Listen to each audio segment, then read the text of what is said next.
Well, good morning and welcome in, everybody. Marc Farzetta with you here on the Farzy Show, brought to you by Steven Singer Jewelers here at the Steven Singer Studios. This is what's going on in my brain right now. It's Jeffrey Lurie. We'll get more on that in a second. Here's what we got for you today. We have Isaiah Joe from the 76ers right now from the Delaware Bluecoats, who are playing for the championship game today. I talked to Isaiah Joe yesterday, caught up with him. First off, great young man.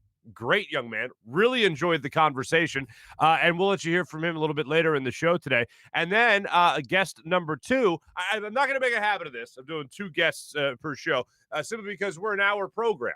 And I want to be able to get through everything. But when you're able to get a special guest like Barry the Hatchet Vagnoni, you get the guest. You know why? Because he's going to be in a new movie, another movie star this week. He's going to be in a new movie, or is in a new movie, rather, called Maybe Next Year, chronicling you. That's right, you, the Philadelphia Eagles fan. But this is the version of the 2017 Philadelphia Eagles fan on their road to victory, on the road to the Super Bowl victory. This chronicles Barry and a handful of other Eagles fans as they went through that season. And wow, what great timing that they followed these people throughout the season, and then all of a sudden they won the Super Bowl. Maybe they should follow them again, because I could go for another one. I trust the film producers more so than I do the film producer that's actually running the Philadelphia Eagles. Go figure. So we're gonna get those conversations with Barry and with Isaiah Joe a little bit later in the program. So we're gonna get to that. But here's what's just making me insane today. It's weird. I am, for the vast majority of everything else in my life outside of sports, a very happy-go-lucky, very optimistic, very fun-loving type of guy. At least that's how I see myself, and others have reported back to me that that's kind of how I am, which is nice. However, in the world of sports, I'm not doom and gloom. I'm definitely not that, but I'm definitely a realist, and I definitely don't like it when people are messing with the fan base. And right now, I feel like Jeffrey Lurie is messing with the fan base. And I want to look back to 3 years ago, and I want to think about what an amazing run it was to go through that whole Super Bowl run of 2017. And when I do think back on it, it's lovely. It's beautiful, right?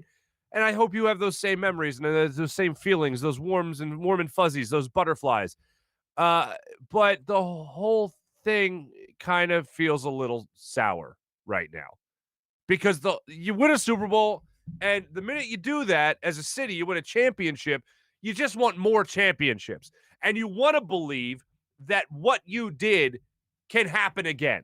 You want to believe that you can go through that experience again. You want to believe that the people that helped give you that experience can do it again. You want to believe that. You want to buy into that. And I think in 2018, following the Super Bowl season, we got a little bit of that lightning again. We got a little bit of that feeling again in making it to the playoffs, almost in the same type of fashion. Carson was done.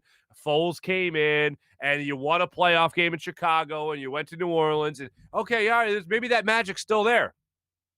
Magic is well gone. Now the head coach is gone, obviously. Now you have a new whole coaching staff in here.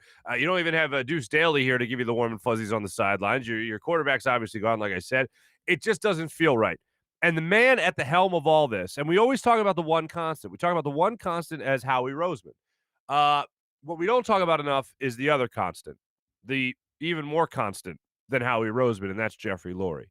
And we've talked in the last couple of days a lot about the meddling owner, Jeffrey Lurie.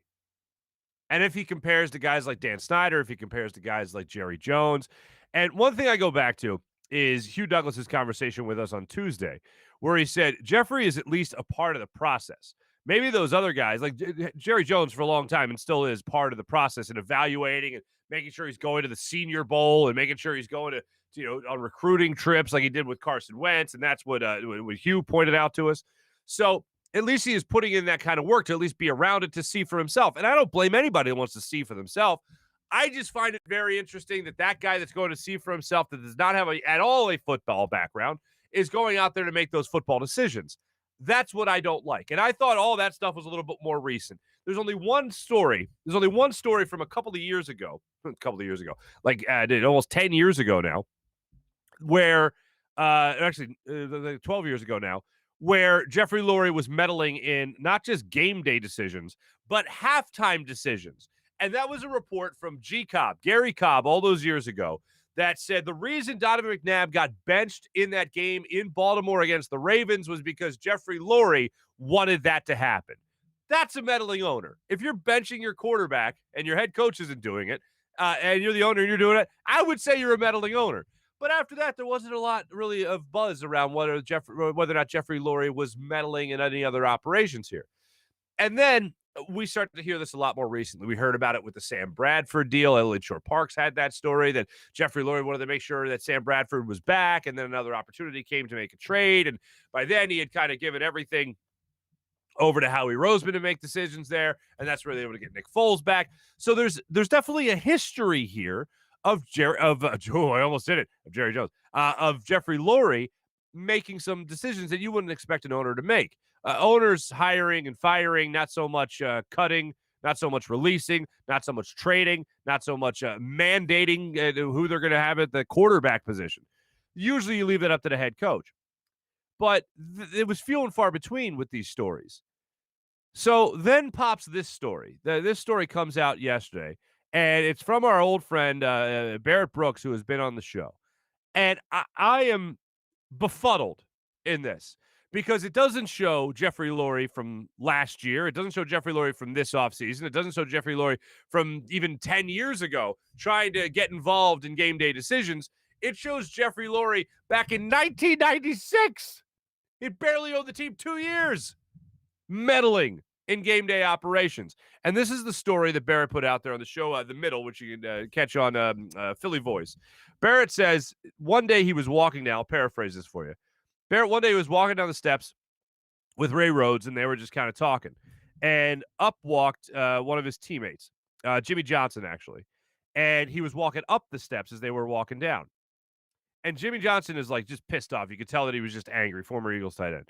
And Ray Rhodes, the head coach of the team at the time, says, "Hey, man, what's going on?" And he goes, "What do you mean what's going on? You just cut me." And Ray Rhodes is like, I'm sorry, what was that? I cut you? No, I didn't. Apparently, Jeffrey Lurie cut him. The head coach didn't even cut him. And one of the reasons they cut him was to bring in a guy that actually ended up working out for him pretty well, and that was Chad Lewis, a great tight end. And that was the story that Barrett Brooks told. He also said that they're making football decisions, at least at that time, based on what people were saying on my old stomping grounds, WIP radio. Every once in a while, sure. Yeah, people in sports talk, we get a couple of right.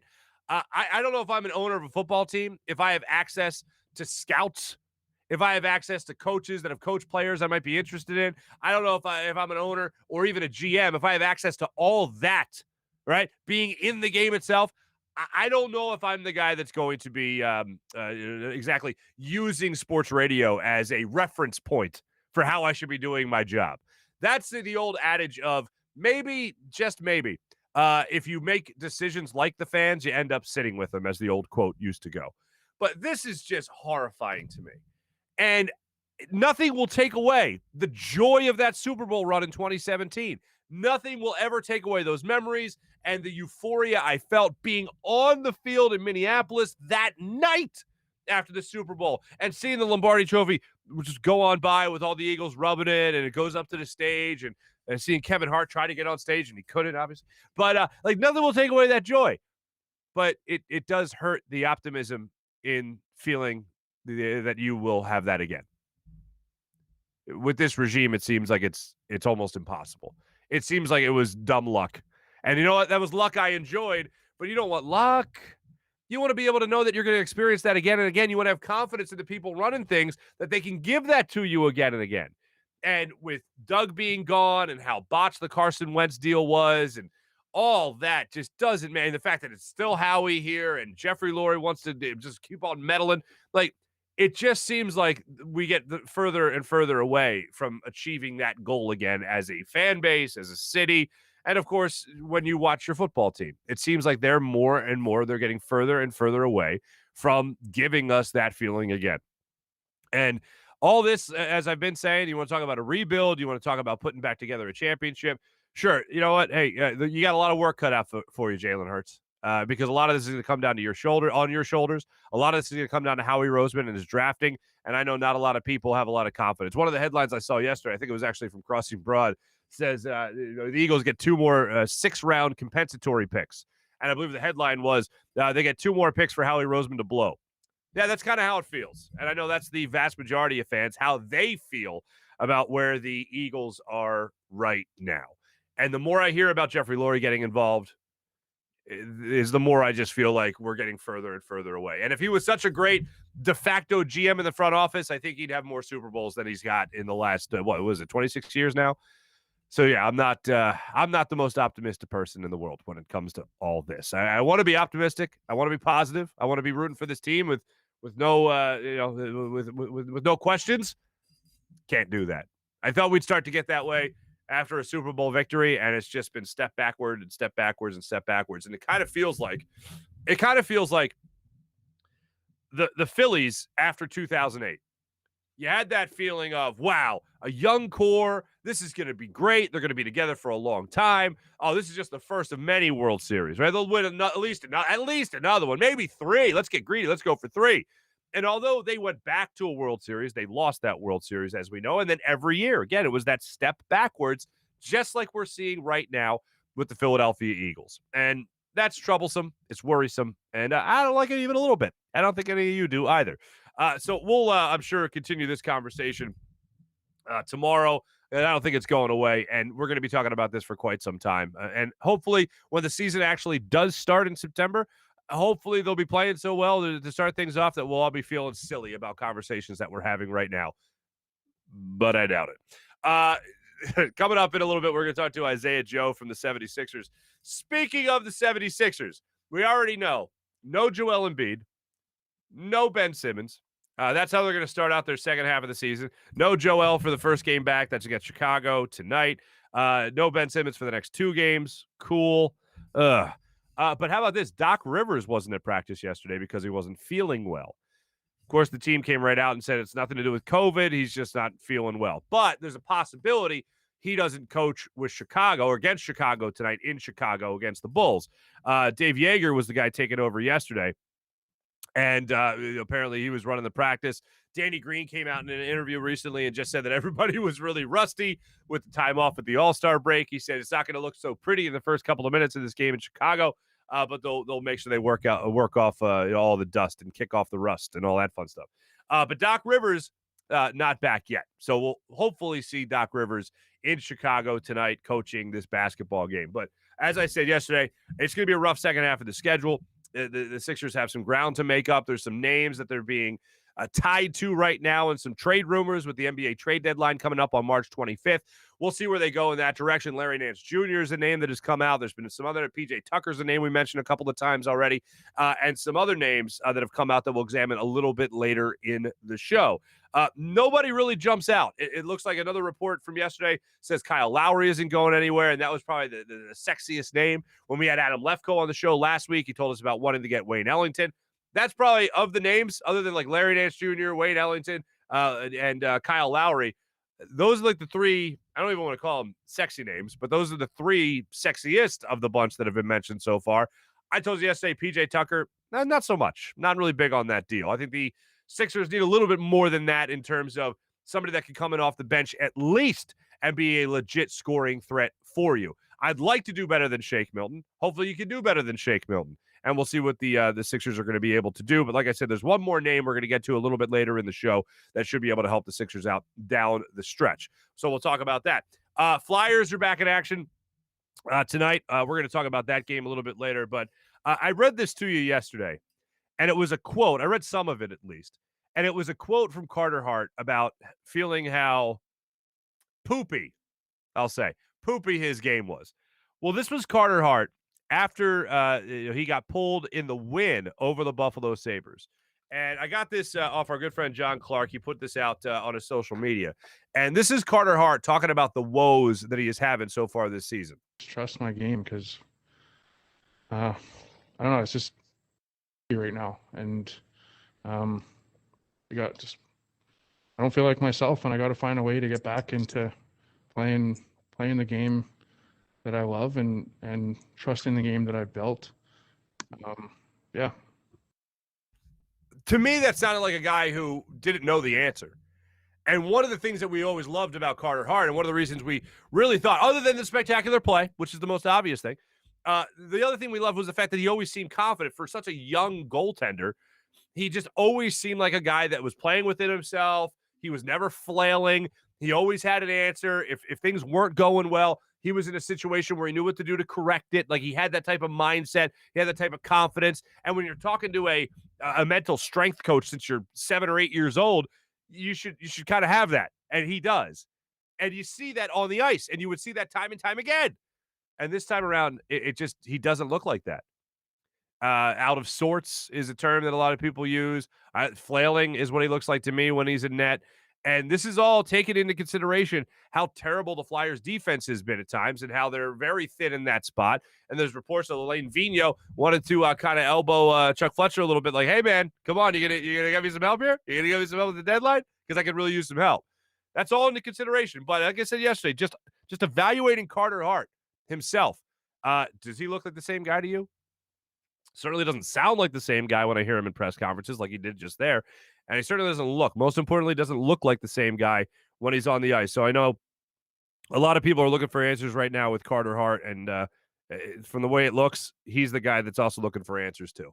And if he can't find them, that's what is most worrisome. By the way, 361 goals against average. I knew it was 360 something, 361 goals against average for Carter Hart right now, which is not exactly what you want to see from the Flyers goalie. So they dropped the puck tonight with the Washington Capitals later on tonight. So we'll talk a little bit more about that later. But right now, I got to tell you about my good friend, Steven Singer of Steven Singer Jewelers. Here at the Steven Singer Studios, we like to sing praise, the praises of Steven Singer, because every single time you go to Steven Singer, or you log on to IHateStevenSinger.com, or like I said, you go into the other corner of 8th and Walnut, you're getting a real jewelry expert to explain everything to you and show you exactly what you want to see. And at the same time, not only will they treat you like $1 million, not only will they make you feel at home, not only will they give you all the info you need to know on every piece of jewelry that you want to inquire about, you get everything at the perfect price.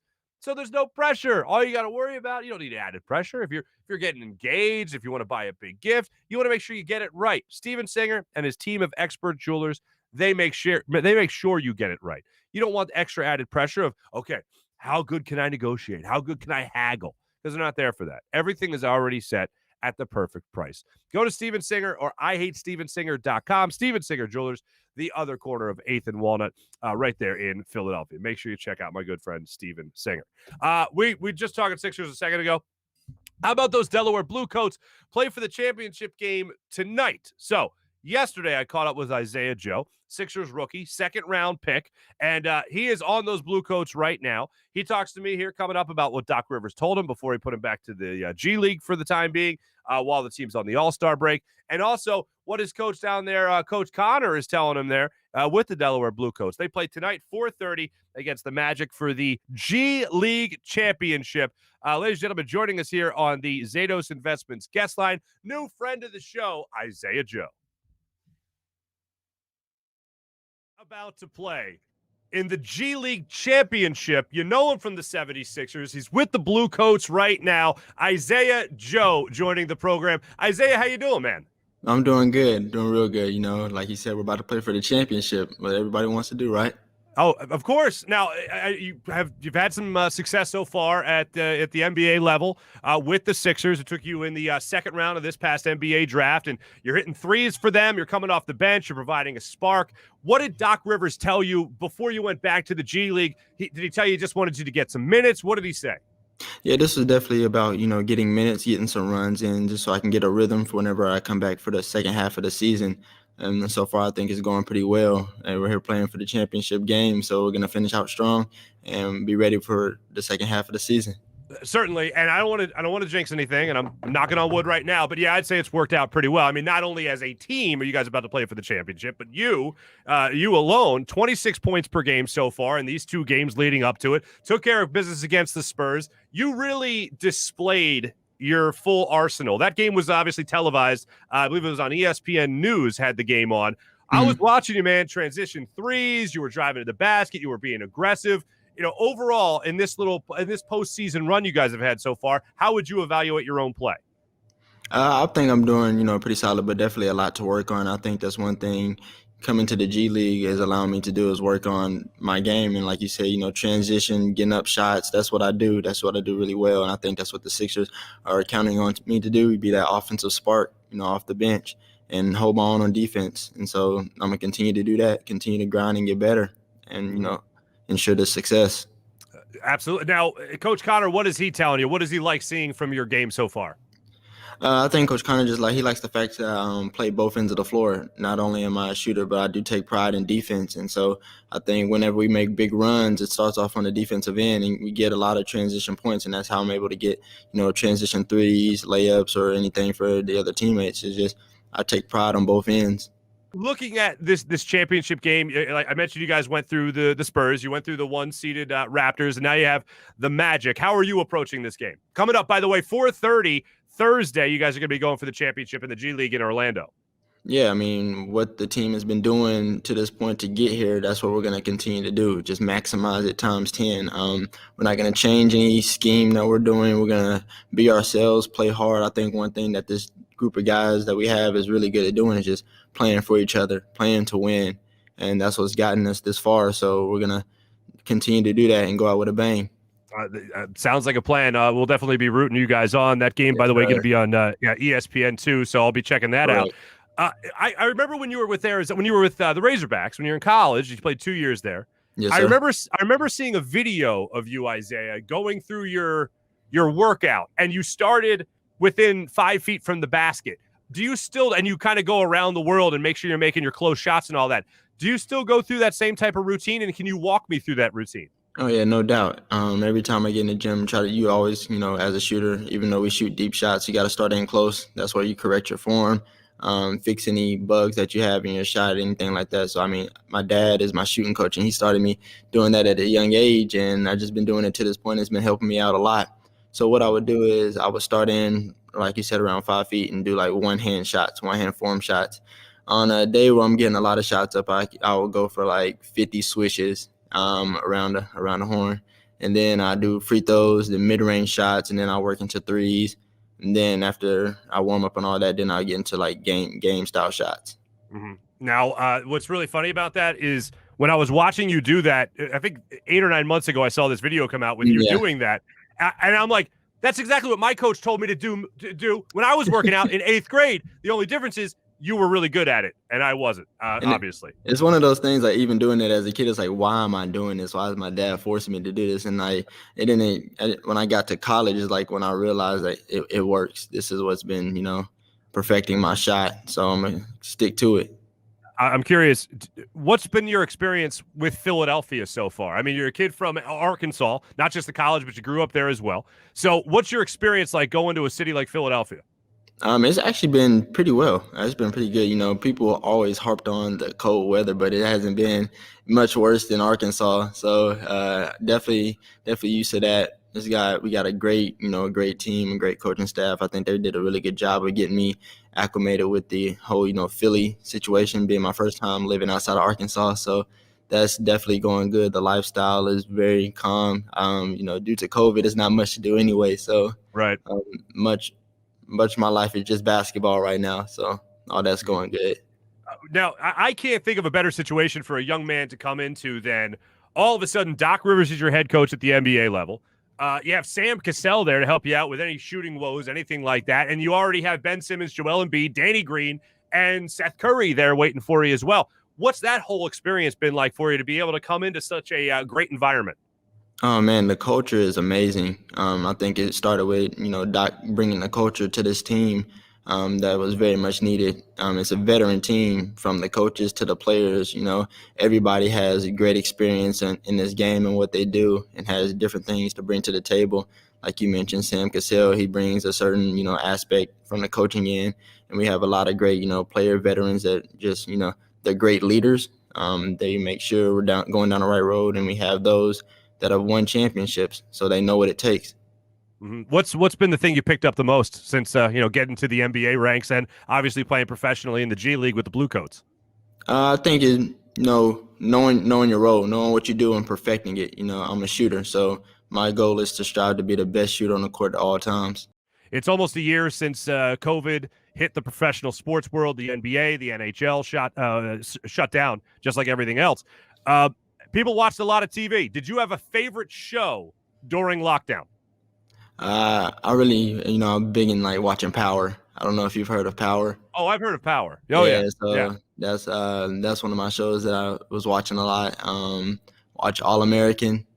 So okay. Yeah, other than that, I'm a big video gamer, and then I'm a big golfer too. So COVID actually gave me a lot of time to get on the golf course and ease my mind and things like that, just relax. Oh yeah, how's that game? How's that game coming along? What's your handicap, or you just go out there and just hit the ball around? So when I was younger, I actually played competitively. I played competitively through like middle school. Yeah, so when I was playing that, my handicap was like I want to say around 4, 5. Yeah, so now when I go out there, it's been a while, so I'm happy to shoot in the 80s. Good for you. Yeah, no, that's a lot better than me. What do you know? Oh, who knew? You're a better athlete than I am. Just here, do me this favor, and we'll catch up later, hopefully, and you can tell me this. I was told that Shake Milton was a really good golfer, but then I was also told Shake Milton told me that, and then somebody else said no, he's lying. So if you ever take him out on the course, let me know if you absolutely just run the course with him. All right? I got you. All right, now I have to ask you this because this is just crazy. I had never seen this before. We mentioned you're from Arkansas, a town called Fort Smith, Arkansas. Do you know the nickname, or at least the slogan, of your hometown? The slogan of my hometown? Mm-hmm. I will give you a hint. The word border is in this phrase. I may be too young to know that. Well, I would be too, because apparently it was coined in 1817. Apparently, hell on the border is the nickname of your town. Philadelphia is the city of Philadelphia is the city of brotherly love. A quick Wikipedia search told me that hell on the border was the nickname of your hometown in Arkansas. It must have been a bad nickname because nobody really brings it up anymore. When you go into the G League and you go into this little run that you're going on right now and you're getting the minutes and all that, how beneficial is it just to get experience? If you're going to go to this league, you're going to have success here. How great of an experience is it to have this playoff run and play in a championship game? No, it's a great experience. I think I was thrown into the fire and, it's in a great situation. I had great teammates that brought me in with open arms, great coaching staff, just made me real comfortable with the whole situation and getting these runs in, getting my rhythm back. So whenever I go back to Philly, I am in a good rhythm. My shot's there. But the main focus right now is getting this championship because everybody in the G League was playing for this championship and we're here. So might as well take it home. That's a great answer. I forgot to ask you, what's your video game of choice? Call of Duty. Warzone. Yeah, everybody's Call of Duty. That's the high game right now. If you're not on that, then I don't know what you're doing with your life. Well, I'll tell you what I'm doing. I'm still like playing PlayStation 2. That's basically where I'm at, man. I can't thank. And Joel Embiid, is he as wacky as we think he is? Oh yeah, no, Joel, he's amazing. He's a great guy. He's what he portrays to y'all as that fun-loving guy. He's exact same around us. And, when it comes to basketball, he's a beast. He's a well-rounded person. No doubt. Well, Isaiah Joe, I got to tell you, man, really enjoyed talking to you. Best of luck. Not that you need it, but best of luck going up against the Magic's G League team coming up Thursday at 4:30. And, of course, continued success to you. And I look forward to talking to you again when you get back with the Sixers, my man. Thank you so much. Yes, sir. I appreciate you for having me. All right. I wouldn't make it up, okay? I wouldn't make it up. Hell on the border is the nickname of his hometown, Fort Smith, Arkansas. I kid you not. Hell on the border. I looked it up, and I'm like, well, why? Was it like it's some battle I'm unaware of? So there was this judge guy in 1817 during the Wild Wild West, and there was this judge that if you went into trial with him as the judge, he was like, and you're dead. That was basically what he did. So he got the nickname of like Hell on the Border Judge, and that's where he was from, Fort Smith, I believe it is. So I'm not making it up. City of Brotherly Love, Isaiah Joe from Hell on the Border. So go figure. But anyway, really enjoyed that conversation with him, wishing nothing but success. I didn't realize this. I knew he had been doing well, and I know it's a small sample size, but Isaiah Joe is the number 1 3-point shooter off the Sixers bench.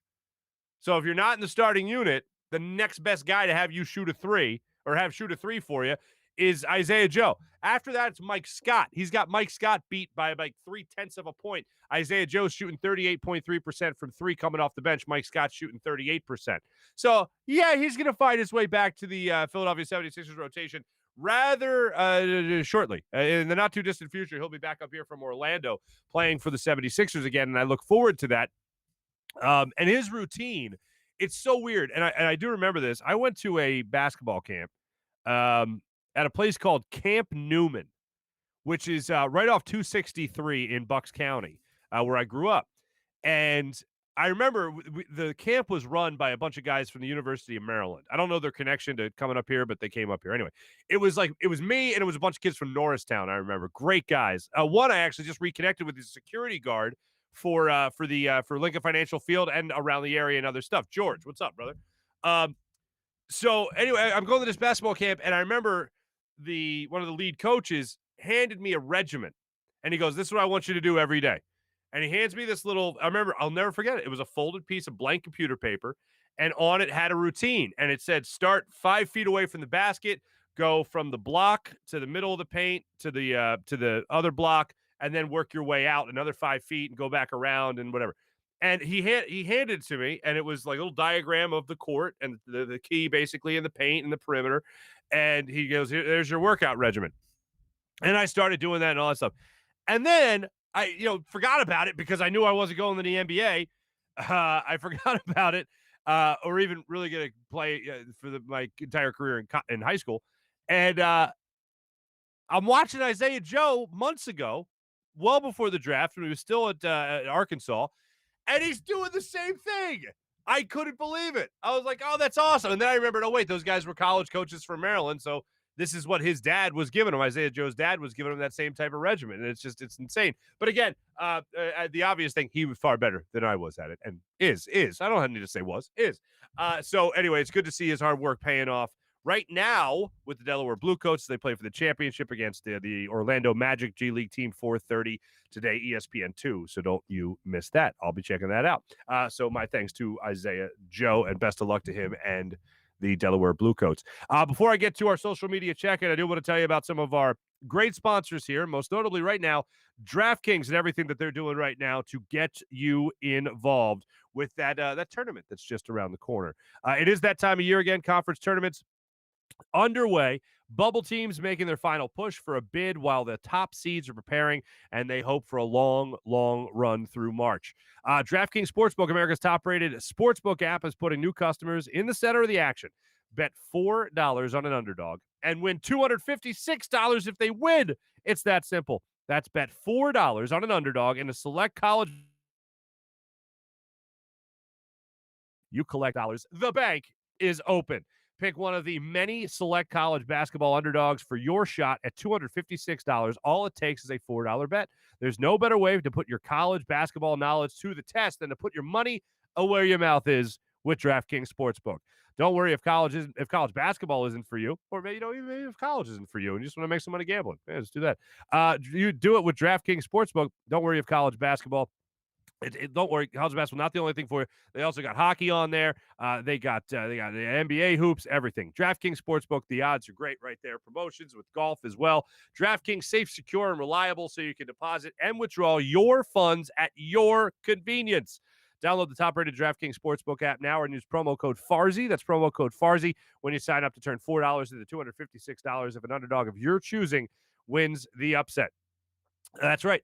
Use promo code Farzy, turn $4 into $256 for a limited time only at DraftKings Sportsbook. Must be 21 or older. Pennsylvania only. New customers apply. Restrictions apply in partnership with Meadows Racetrack and Casino. See DraftKings.com/sportsbook for details. Gambling problem? Call 1-800-GAMBLER. And how about this? My Buzz Sports and Entertainment partners, you got to make sure you check out the great people of Nasty Knuckles podcast web show. It's awesome. Need your hockey fix? Best Flyers and hockey-centric podcast that you can listen to. Nasty Knuckles weekly podcast with friend of the show, former Flyers enforcer Riley Cote, and longtime legendary Flyers equipment manager Derek Nasty Settlemeyer. Let me tell you something about Nasty. I mean, we know Riley. Nasty is some of the greatest hockey stories you could ever hear. Let me say it one more time. Nasty has the nasty part of Nasty Knuckles, some of the greatest hockey stories you could ever hear. He's seen it all. He's heard it all. He's been with them all, really, when it comes to everything he's experienced on the Flyers bench as their legendary Flyers equipment manager.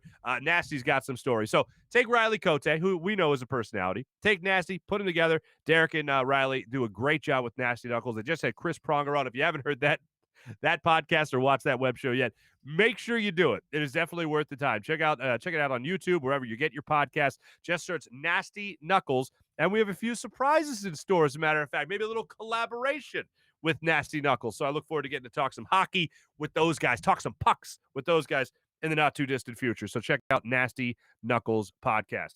Speaking of Nasty Knuckles, that right there, speaking of them, they're going to be making another cameo in a Morning Rush. So stay tuned for that in just a second. But right now, we have our social media check-in brought to you by the great people at Steak and Maine and steakandmaine.com. Make sure you go to Northeast Maryland for the great meal from Steak and Maine. We showed you the amazing, beautiful, delicious meal that they were preparing on Anthony Cavada, the man that runs the place.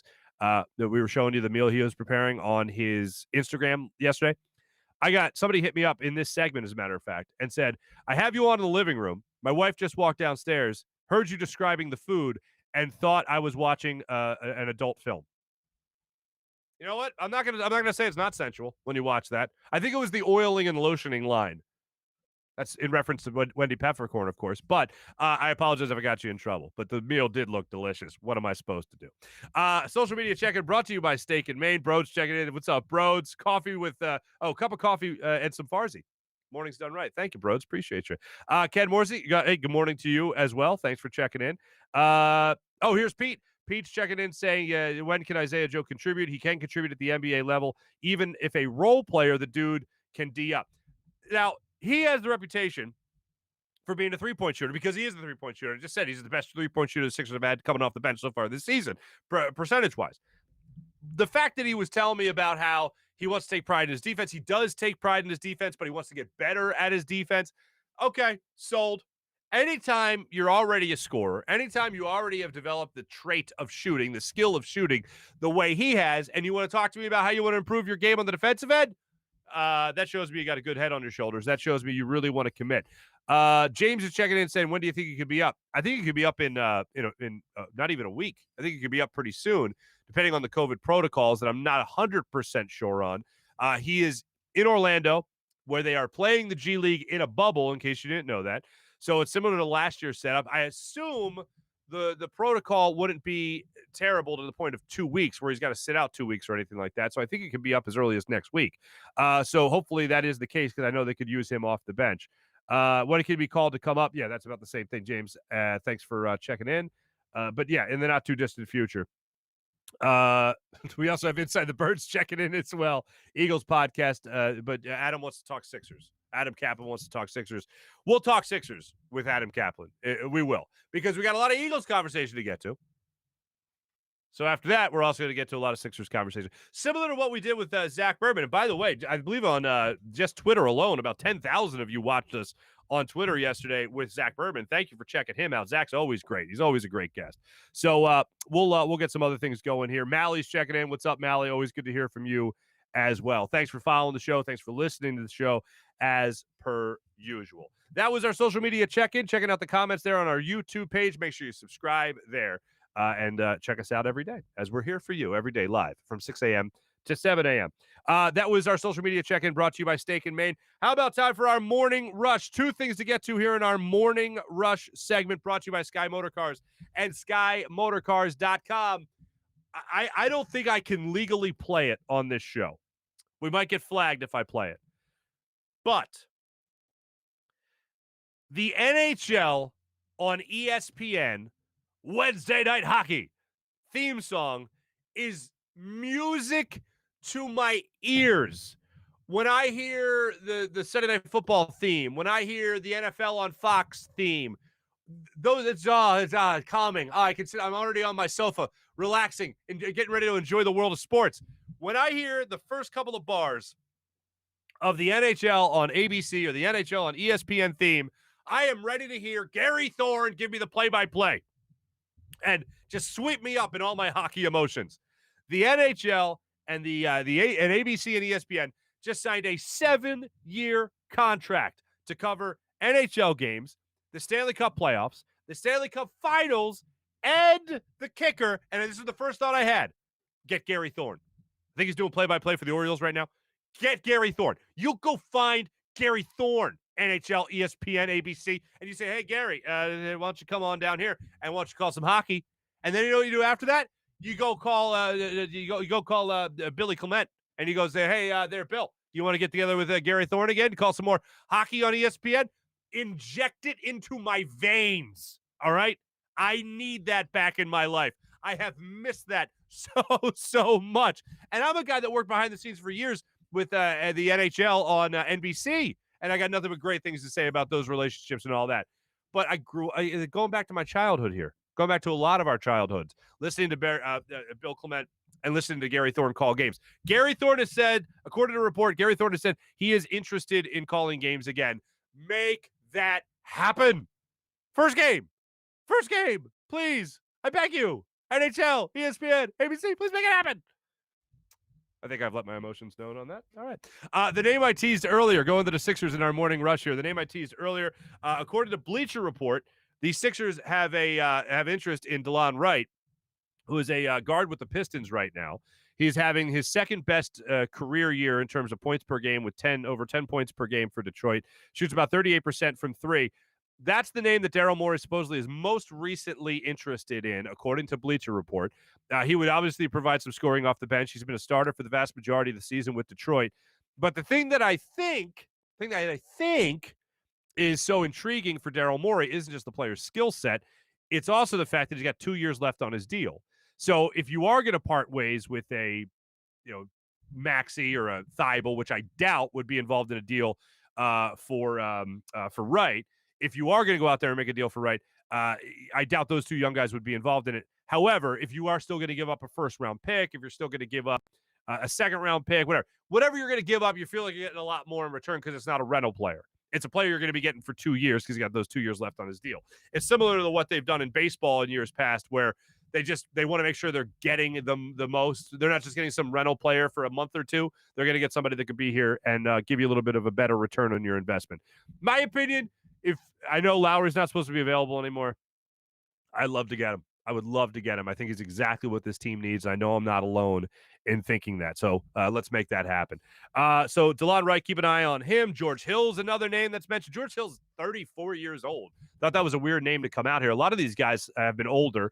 Kyle Lowry is 34 years old as well, but I think he's a little bit better there than George Hill. So I wouldn't mind Kyle Lowry still. But a lot of these are up there in age because most of them are going to be the rental type of players that are usually in the last year of their deal, unlike Wright. So we'll look at that. Larry Nance Jr. is another name that I mentioned earlier, so we'll see if that comes to fruition. But those are names that we will just simply follow. That was our morning rush. Phillies yesterday in spring training. Spencer Howard got the start yesterday, got rocked early, then struck out the side. So classic spring training. Who knows what the hell to make from it, but he looked good in terms of his delivery. Like we started out with spring training a week and a half ago, what matters less, the preseason football games or spring training games? Yeah, they both kind of don't matter. But at least good to see guys getting in shape and Bryce Harper setting a high bar, obviously. That was our morning rush brought to you by Sky Motor Cars and SkyMotorCars.com. We will end the show with a big bet segment, and that's coming up after this. What we have for you right now is our second guest of the show joining us on the Zatos Investments guest line. This man's name is Barry the Hatchet Vagnoni, and he is a huge Eagles fan that's going to be featured in the brand new movie. It just came out in DVD in November. Now you can get it on Amazon. Now you can get it out there on streaming platforms. So Barry is zany, and I've known the legend of Barry the Hatchet. I never had an opportunity to talk to him, but the two of us got to talking. So without further ado, joining us on the Zatos Investments guest line, my new really good friend Barry the Hatchet Vagnoni. Let's hear from Barry. The Hatchet Vagnoni. It's a pleasure to speak with you. It's a pleasure to see you, my friend, and congratulations on the movie. Barry, let me just ask you this. I know you're a huge Eagles fan, and we'll get to all that and where we are now. Sure. But how did all this start? You're from Reading, PA, and now your Eagle fandom has gone to new heights where you're a movie star now. No. Far from a movie star. Although you might want to put a disclaimer down there at the bottom there that this is not Brad Pitt. It's actually Barry the Hatchet Vagnoni. A lot of women get me confused, and I have to fight them off here at the locker room. I'm sure. You're Italian. You know what that's like. A little bit. Yes, sir. Loco Pisco. Anyway, so you come from an Eagle family of Eagles fans. Father's an Eagles fan. I've been a fan since 1954. Oh, my word, I'm so old, Mark. But my dad, my late father, God bless him, he was in show business. He was on Broadway, played piano for Elvis Presley's, the early records, Hound Dog, Don't Be Cruel, all those. But anyhow, on a Sunday back then, Broadway wasn't open. So Saturday night after the Broadway show closed, he hopped on the train, head into Philadelphia. Mom would pick him up, or one of the people would pick him up, bring him home. Sunday mornings was church without fail every Sunday morning. Then come home from church, have you know how it is, Italian, big lunch, big dinner. And then after that, we'd settle in and we'd watch the Philadelphia Eagles. And that's how I got started. In fact, Dad and I watched the championship game in 1960, and it was such a thrill for us. And the first thing that I thought of when that ball was up in the air, and I didn't think it would ever come down till it hit the ground. When that hit the ground, the first person that came to my mind was my dad, because he's the one that got me started. And I know he would have been so happy being in here in the locker room. My friends here at the locker room would have loved him. He was one in a million. But that's how beautiful. it got started. That's how it got started. And then I was in business here in Reading for 34 years. My Uncle Lou and myself. Uncle Lou just passed away in August. But we were in business for 34 years, and my intentions, my wife and I, we have home in Florida, and we were going to build a nice home down there and go there like 4 or 5 months out of the year and come back here to Reading. But one night I couldn't sleep after we sold our business. It was a couple of weeks afterwards. I couldn't sleep, and I came out into my rec room so not to disturb Dawn, my wife, and lo and behold, Kevin Costner was on the Field of Dreams. And I'm watching that, and when they said, if you build it, they will come up. Whoa. If I would build an addition onto our home that would be grand and spectacular, all my friends would come. And so I waited till my wife, I gave her money to go down to King of Prussia shop. And I said, honey, you take our daughter down there, take Chevelle down there, go shopping. When she came back, she was in a real good mood. That's when I hit her with my idea about. Now I had on my real good sneakers, my Nike sneakers. I could run fast, and I presented the idea to her, and she said, "Honey, you worked hard all your life for that, and if that's what you want to do, that's what you should do." And I did it. I did it in a big way, and I'm glad I did. It's the best decision I ever made in my life was staying here in Reading and doing this. I have the greatest friends, Mark. You got to come here for a game sometime. There's nothing like it, being here in this locker room for a Philadelphia Eagles game. Well, first off, I think you're not only giving Eagles fan lessons, you're also giving marriage lessons. I mean, that's how you do it. You send them shopping, make sure they're in a great mood, and then you spring the news on them. That's it. That's the way you do Jedi. That's some Jedi level stuff, my friend. That's right, Paisan. Now, so your fandom evolves into this. You put the addition on the house. You call it the locker room. We're getting a glimpse of it there in the background there. This movie happens then. It follows all 2017, maybe next year. Eagles fans obviously never enjoyed a Super Bowl run, never enjoyed a Super Bowl victory. This follows you and some other Eagles fans in your road to victory, so to speak. Crazy the way it worked out. I mean, for that to happen the way it did from the start in the spring when they started filming till the end, for the Eagles to finally win and go to the Super Bowl and to win it, in conjunction with the film, it's like the stars were aligned, and it's been so neat. And before we go any further, I want to thank all the Eagles fans, the best fans in all the sports. I don't care what sport you mention. I want to thank all the Eagles fans for all the nice things that I've gotten so many cards and messages, and it's really neat. It makes an old man feel terrific. And I want to thank the Westfalls of Wavelength Productions and my girl Amy Cicero at the Brownstein Group. Did she send you over some goodies? Oh, she did. Oh, that's we're going to be giving away DVDs on the show. People that watch and listen. People that watch and listen to this show are going to get to know Barry the Hatchet real well. I hope no bill collectors find me. Now, or John Walsh. So here's what's amazing. You speak of Eagles fans, you talk about the Eagles fans as the greatest fans in the world, and I agree. Only an Eagles fan, like you, for instance, Barry, as crazy as this might sound to anybody else, only an Eagles fan, this would make sense. Kevin Costner, Field of Dreams, I can do that, except a ball field. I'm building a bar. I'm building basically a reception hall for the Eagles, and that's that. How many people can you fit in the locker room? We have here on every game day, every Sunday and night games, Monday and Thursday, whatever. We have anywhere between 75 and 125 of our friends and family. Super Bowl, we had 154 people inside. And then we had outside, we had people under the tent, and yeah, it was awesome. Wow, it's nothing like it on game day. I'm very proud of it. And you should be. That's absolutely incredible. And yeah, God bless your wife. That's a saint of a woman. She's a saint. She is. So what was it like? Not only just being an Eagles fan, but also having a camera follow you around during the season. Like, how did it all work? When did you first get a camera crew filming you? I'll tell you, Mark, I don't know how long director Kyle Thrash and Ian Ross and the gang, they had so many camera crews. I think they had to be here a couple dozen times in the locker room, like during the week as well as on game days. And I never worked so hard in all my life. Those people put me through the rigors. I'm telling you, when I had my business, I never worked that hard. I'll tell you a quick story. The one thing that they did, it didn't make it into the movie. When they did the filming here, they had me on game days. Sometimes after a touchdown, we have locker room dancers. We don't do commercials. We have dancers, and they do the bird, and I'm the Morris Day song, and I'm leading them in the bird, right?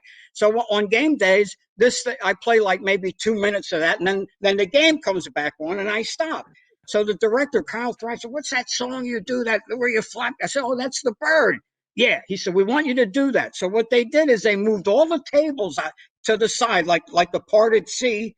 So this whole big room, they said, "Now we want you to come jump off the stage and do the bird, follow the camera guy." And the camera guy was on a cart, and he was going back and forth. So I'm doing the bird, not realizing on the DVD or on the laptop, it's 7 minutes and 48 seconds long. And I'm doing this. I almost died. And when the thing was over, Kyle said, "That's terrific. That's terrific. Let's do it again." I said, "No way. I'm not going to do it again. I had a heart attack in 2005. I don't want to have another one." Oh, my God. Yeah, we don't do commercials. I dance with them. I'm the oldest living teenager on earth. I took over Dick Clark's position. I jump around like a 16-year-old there on game days, Mark. Oh, my God. This is amazing. The name of the movie is Maybe Next Year. It chronicles the 2017 season leading up to the Super Bowl, obviously the Super Bowl victory. You're featured in it as well as some other Eagles fans. Eagles Shirley, who I've known for a long time, is in it as well. It's available on Oh, yeah. A great woman. Available on DVD, Amazon, Apple TV, and TV OD as well. But the last thing I want to ask you, Barry, I know you're the biggest Eagles fan and all that. How the Birds looking for you right now? How you feeling about them Eagles, my friend? Well, I'm always optimistic. My glass is always half full. I don't deal in negatives. I hated to see Carson Wentz go. I don't know how you feel about it, but I know we do not get to Minnesota to play in that Super Bowl if it wasn't for the year that Carson Wentz had. Last year, it was a disaster all the way around. And you can't, a lot of it was his fault, and a lot of it wasn't his fault. So I hope to see him do well in Indianapolis, not when he plays the Eagles, though. I feel coming back. Now, everybody's writing us off that it's got to be a total rebuild. I don't see it like that. If the offensive line can come back intact and stay healthy to protect Jalen Hurts, they got to get him a playmaker at wide receiver. somebody that's dependable, he's going to feel comfortable with. A couple of pieces on defense. I think we'll be able to compete for at least the playoffs. I'm not saying the Super Bowl is here, but I don't think we're going to be as bad as what a lot of the so-called experts are saying. And I mean, I just say that the Dallas Cowboys spending $40-some million a year for Dak Prescott while their defense absolutely sucks. God bless them. They're not going to go anywhere. Believe me, Dallas is not going to go anywhere. The Eagles will have a better shot at taking that division this year, even with Jalen Hurts as the first year. I'm going to call him a first-year starter, so he'll be there for the whole year. Okay. I'm feeling good. I feel good about it. Like James Brown, I feel good. Can I see a little bit of that bird dance you were referencing? Come on. Is it possible to get a little bit of that? I don't have the music set up here. All right. You know what? You're like me. You need a beat. I get it. That right. I'll have to come back some other time and do that. No worries. But you know what? You mentioned Dallas. I'm just going to play something for you real quick, and I just want you to react to it, okay? I don't know if you saw this, but you'll recognize the guy. And I'll get your quick reaction to it, and just let me know how this makes you feel. Have the closest thing in the National Football League to Tom Brady at quarterback now. That's what we have, because Dak Prescott has the ability to do what Tom does, and he has the leadership like Tom. That's, of course, Michael Irvin talking about Dak Prescott. He is. Yeah, I know. Talking about Michael Irvin talking about Dak Prescott and Tom Brady, comparing the two. Your thoughts? Right. My thoughts. The first thing I heard that this morning on your podcast. Are you kidding me? Comparing Dak Prescott to Tom Brady. That's like comparing me to Tom Selleck. Come on.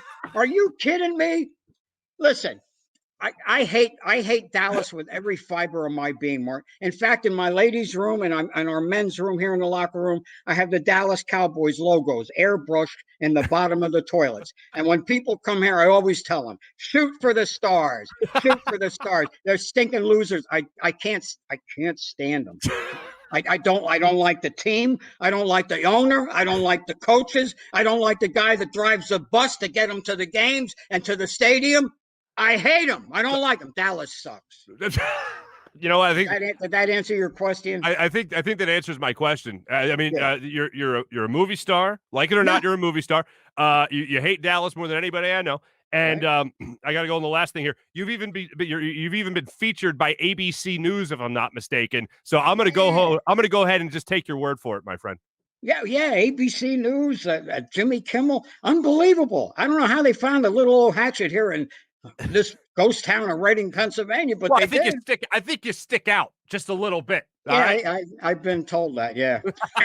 Barry, congrats on all the success as a fan, a successful fan of a successful season of 2017 and the Eagles since 1954. It's absolutely amazing. I couldn't be happier for you. And my best to everybody out there in Reading, Pennsylvania, and everybody that goes to the locker room with you, my friend. Thanks so much for joining us. Thank you, Mark. And I want to see you up here in the locker room sometime. You have an open invitation to come up. Oh, how's it work? Was it potluck? Do I got to bring a dinner? How's it work? Well, almost everybody brings a little something, but you don't have to. You're media. Media gets excluded. I get.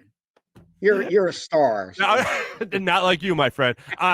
Thank you so much. I'm going to take you up on that invite when we're all able to get back together. I'm going to take you up on that. Hey, you know the rules. If you get invited, you got to go. That's it. I hope you take me up on it, Mark. Really. I will. Barry, seriously, thank you so much. Congratulations on being in the movie. Can't wait to see it all. Once again, maybe next year, available on DVD, also on Amazon and Apple TV. Barry Vagnoni, Barry the Hatchet Vagnoni, thank you so much. Thank you, Mark. And hello to all my Eagles friends. I think I've made another best friend. I mean, first it was Thomas Nicholas. We hit it off. We're buddies now. Henry Rowan Gardner joined the show earlier in the week.